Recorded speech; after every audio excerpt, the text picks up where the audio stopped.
What if I told you that a single laptop in the hands of the right hacker could plunge an entire city into darkness? We're talking traffic lights down, hospitals without power, and total chaos, initiated with just a few keystrokes. This isn't science fiction. It's a growing concern among cybersecurity experts, governments, and power companies worldwide. But here's the real question. Can hacking tools alone actually shut down a city's power grid? Or is it just Hollywood hype? Today we're going full Mythbusters mode to break down the truth behind the tech. We'll see how real these threats are, what tools are used, and whether the next blackout could come from a keyboard instead of a storm. Let's start with what we know has already happened. In 2015, hackers successfully shut down parts of Ukraine's power grid, twice. In these attacks, nearly 250,000 people lost electricity for hours. The culprit? A piece of malware known as black energy. This wasn't your typical cybercrime. It was surgical, sophisticated, and timed perfectly. The attackers used phishing emails to gain access, then remotely controlled industrial systems like SCADA, used to operate substations. But it gets darker. In 2016, a second attack used a tool called Indestroyer. It wasn't just shutting off switches, it spoke the native language of the machines, simulating legitimate commands. That's like someone walking into a nuclear plant and speaking fluent engineer.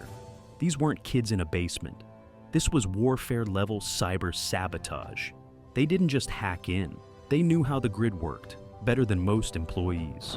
So, what exactly are these tools that supposedly hold the power to take down a city? Let's break them down. First, SCADA exploit kits. These are the bread and butter for grid-targeting hackers. They let intruders interact with industrial control systems, ICS, from a distance. Systems never designed to be on the internet in the first place.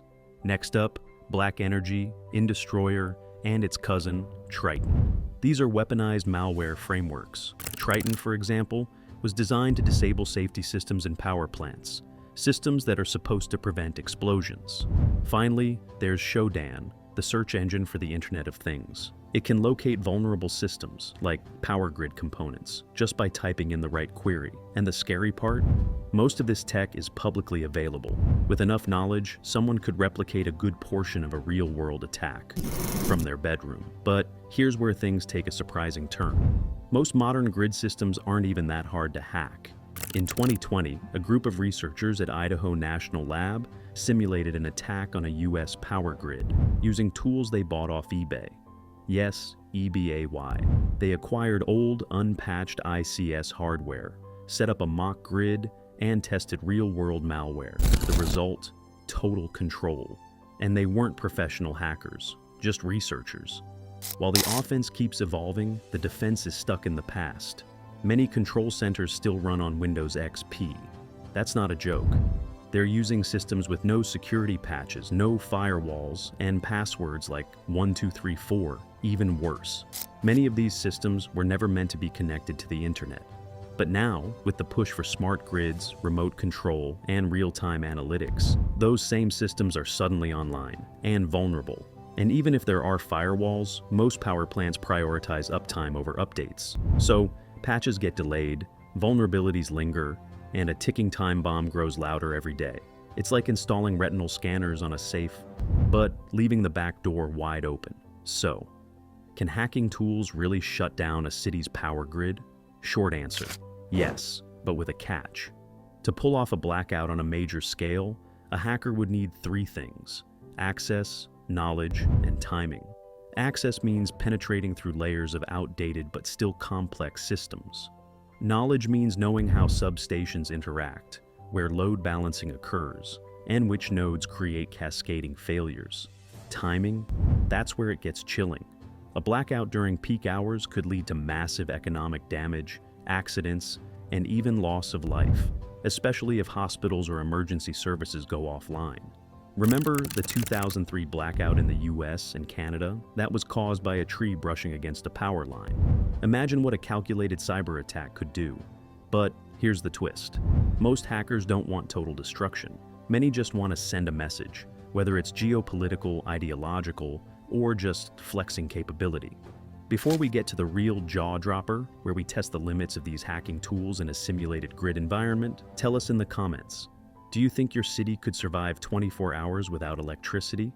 And if you're enjoying this breakdown, hit that like button. It really powers up the channel, without the grid, of course.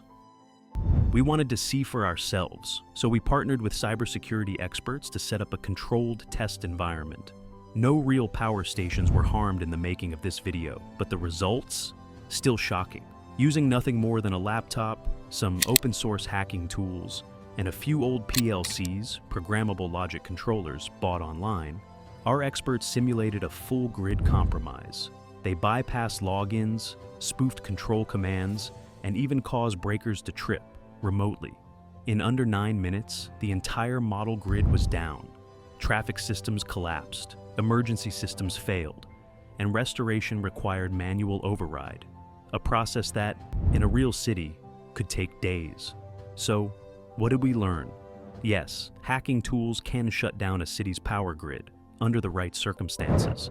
While it's not as easy as pressing a button, the threat is real, the tools exist, and most of the defenses are lagging far behind. This isn't about fear-mongering, it's about awareness. Cyber attacks on infrastructure aren't just a possibility, they're a probability. And the more we rely on tech without securing it, the closer we get to flipping that digital switch into darkness. The line between convenience and catastrophe is thinner than we think. We want to hear what you think. Should governments treat cybersecurity like national defense? Should energy companies be held accountable for outdated systems?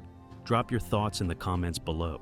And if this deep dive sparked your curiosity, subscribe for more myth-busting breakdowns, real-world tech tests, and the hidden truths behind today's biggest threats. Until next time, stay curious, stay secure, and stay lit.